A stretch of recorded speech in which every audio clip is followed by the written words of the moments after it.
Hey there, it's another beautiful day. You want to hear a story? So my Great Dane, Athena, she always wakes me up every single night in the middle of the night to go to the bathroom. Last night, same thing. This time Rocky came down with her. They go out back and I just hear them yelling, like barking like crazy. I stick my head out there and those two fools, they got themselves sprayed by a skunk last night. 2:30 in the morning. Let's watch some stuff.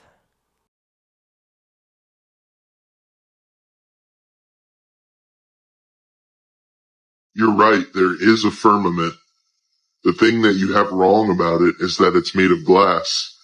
The firmament's not made of glass. The reason we can't go through the firmament is because it's a different vibrational field. That is to say, the same vibrational fields that hold my body together or my hand together, instead of it flying off into a million billion different molecules and atoms, is the frequency of this place we live in. I mean, look at any audio frequency test. Put sand on a speaker, give it different frequencies. What happens? They take shape, they take form. Now, obviously, I don't believe in a firmament. I don't believe that there's a dome over our Earth.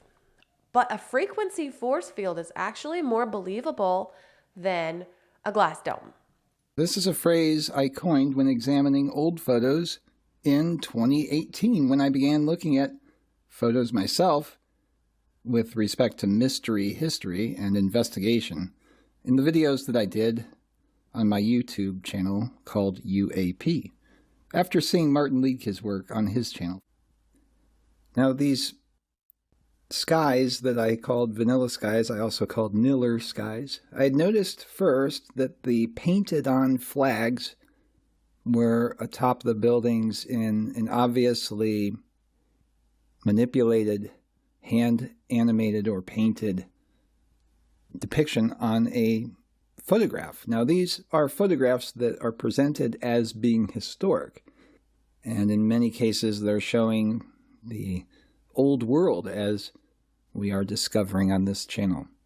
I began to see such anomalies as these, and furthermore unnaturally cropped edges, and began to realize it wasn't just overexposures of light, but purposeful film exposures or masking during darkroom development, perhaps, and other types of manipulations. Now, this can be acceptable and there can be good reasons for this, but when we're talking about supposedly historical depictions, it makes one wonder. And the purpose...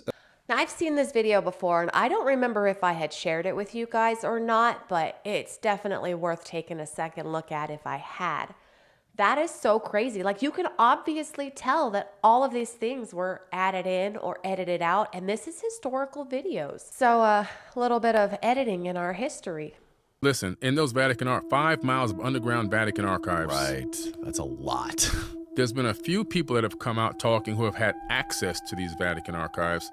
They can't say specifically everything they saw, but one guy did come on a documentary on History Channel years ago and talked about the fact that they had bones of beings that weren't human.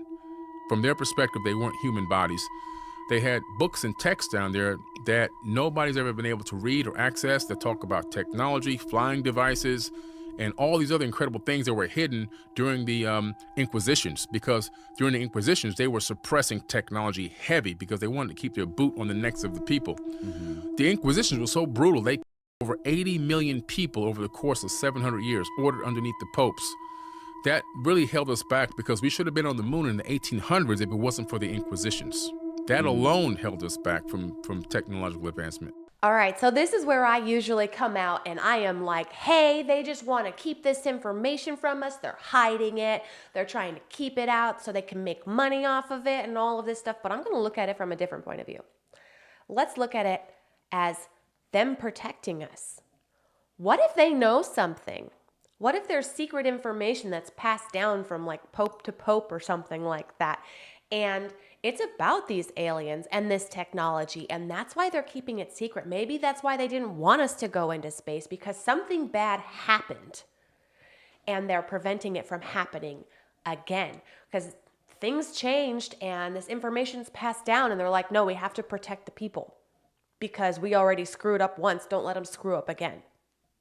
I don't know. They're probably just keeping it from us so they can make money. Amazing coincidence of Alan Dulles visiting Dallas in 6 weeks before the assassination. I mean, that's remarkable, And he said, yes, it was a coincidence, Fancy, I went there 6 weeks, and as though no one could possibly make a link between him and the assassination. He was the icon of US intelligence in the 60s. That's why no one thought it possible. But nowadays, a visit 6 weeks before the assassination must think again. What was he doing? Did he go along Elm Street and visit, look back at the the building and say, yeah, about the 6th floor, that'd be good, yeah, whatever. But I'm sure the reason he went there was at the invitation of George de Mohrenschildt. And George de Mohrenschildt, as you know, was the person who looked after Lee Harvey Oswald for... That's just another tie to the CIA taking out John F. Kennedy. This guy Dulles was a piece of work, too. Look at what he did after the assassination. Dulles would claim that after he heard the news of Kennedy's death, he would head back home to Washington. But his own personal datebook reveals that this was a lie, and he actually spent the entire weekend at Camp Peary, known by CIA case officers as the Farm. The Farm is the location of a secret training base for CIA officers of the Directorate of Operations, the clandestine service of the agency. Here, recruits are trained in espionage before they're sent overseas. From November 22nd through the 24th, Dulles, the now retired spy chief, would set up a base of operations there. This highly eventful weekend would see the arrest of Oswald, his questioning by Dallas police, the return of Kennedy's body to Washington, and the return of his limousine, where Secret Service agents dumped water into the bloodstains in the upholstery, completely destroying the evidence. Oswald would also be murdered over the weekend. Future CIA Director Richard Helms would personally persuade President Johnson to appoint Dulles to the Warren Commission. He wanted to make sure no agency secrets came out during the investigation. And, of course, if Dulles was on the commission, that would ensure the agency would be safe. Johnson felt the same way.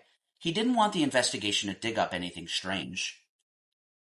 Over the course of the investigations, Dulles would write novelist Rebecca West, struggling to come up with a motive for Oswald.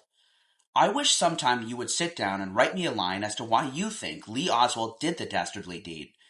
All I can tell you is that there is not one iota of evidence that he had any personal vindictiveness against the man Kennedy.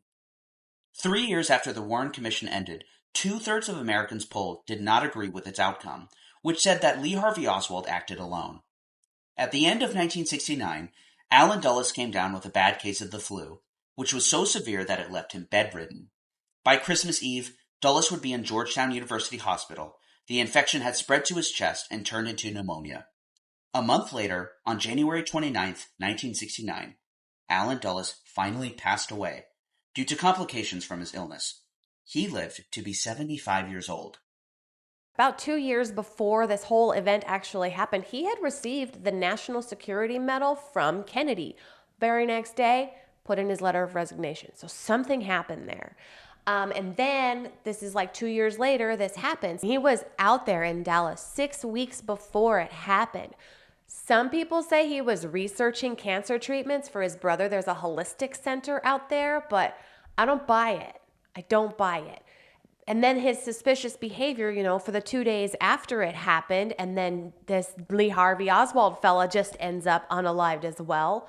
There's just so much that doesn't make sense. Plus, he was a private citizen when this happened, and he got onto this committee. He was in charge of everything. They investigated this assassination.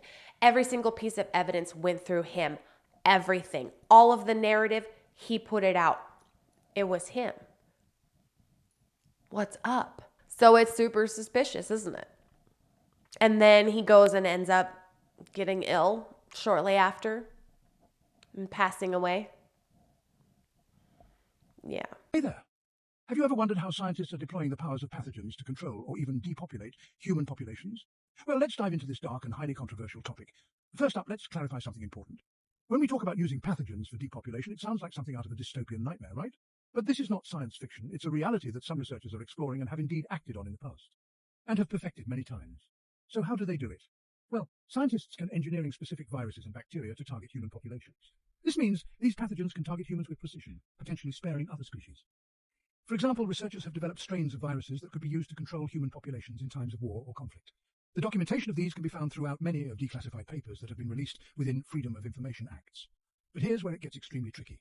Releasing a pathogen into the human population has enormous ethical and ecological implications. What if it mutates? What if it jumps to other species or becomes uncontrollable? These are the kind of questions that haunt researchers. To mitigate these risks, extensive lab testing and controlled simulations are conducted before any real-world implementation. At times, even these protocols have been sidetracked. However, the use of genetically engineered pathogens is indeed regulated by stringent international guidelines to prevent misuse and ensure ethical considerations are met, but even these guidelines have been deliberately ignored from time to time. Just as you or I can ignore someone telling us not to litter, some will ignore rules of engagement. It's a delicate dance of science and ethics, balancing the potential benefits, if any, against the catastrophic risks. In closing, while the concept of using pathogens to control human populations might seem like a dark chapter in science, it is a testament to the extremes of human ingenuity and our ability to manipulate biological systems for our own sake. But as always, with great power comes great responsibility. What do you think about the ones who are responsible to judge life and whether humans live or die? Do you think humans should be able to play God? Thanks for tuning in, and don't forget to ponder the grave implications of such scientific endeavours. See you next time. And as always, the more you know is simply the more you know. Come with me down the rabbit holes of truth. This is not time for theory with no backing. We need facts. We need to know where we stand. Do you not agree? Thanks for watching your friendly neighbourhood truth speaker. Sorry, I totally had to speed that up a little bit. Something about hearing David Attenborough's voice talking about biological warfare, it just didn't sit right in my brain. So thanks again to Truth Speaker for that wonderful clip. It is absolutely mind-boggling the advances that are happening, behind closed doors that we don't even know about. They're targeting DNA and all of this crazy biological warfare. It's terrifying, the things that we do know, because the stuff that we don't know is far, far worse.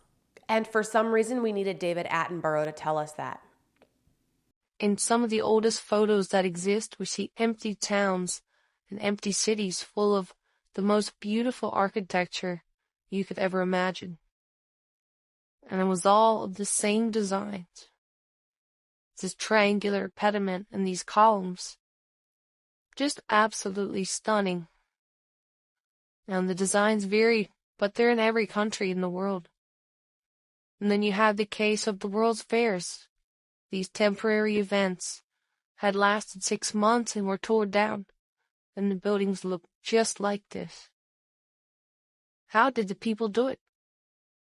In these early times, many of these built before the train. How did it happen? And why? Why do we see the same designs all over the world? The answer that we get from historians is that the people were so infatuated with Greece and Rome. That's the reason that we see these designs everywhere. And it's attributed to British colonization and Spanish colonization and the Europeans. In every country, we see these fantastic designs. Just beautiful and extremely complex. You're talking millions and millions of tons of granite and marble, everything. It just doesn't make any sense. And not only that, there's more to the buildings. Many of these buildings go deep into the ground. And on top of the buildings, we see all different types of electric apparatuses. Now, some say they're all lightning rods, but it's clear that in many photos, they were used for something else. So what are we left with? Well, our history is a complete fabrication. The things that we learned in school, the things that we were taught to be true are just not true. And there was a people that existed that built all of this, and they were entirely covered up, entirely erased from history. And I think that's the scariest thing out of it all. There's so much evidence that there was an advanced civilization previous to our own. These buildings, how could they have possibly been built? I know I sound like a broken record, but I love talking about this. How could they have possibly been built with the technology available at that time? I know, right? It couldn't be done. It couldn't be done. I don't believe that it could be done. And not with such grandeur and precision and the details. Oh my goodness, the details. It doesn't make sense. Anyway, my house smells like skunk. I have a lot of cleaning to do. Thank you so much for sharing your time with me. Come on back tomorrow. We're going to watch new stuff. I'll say different things. It's going to be fantastic. Until then, have a wonderful day.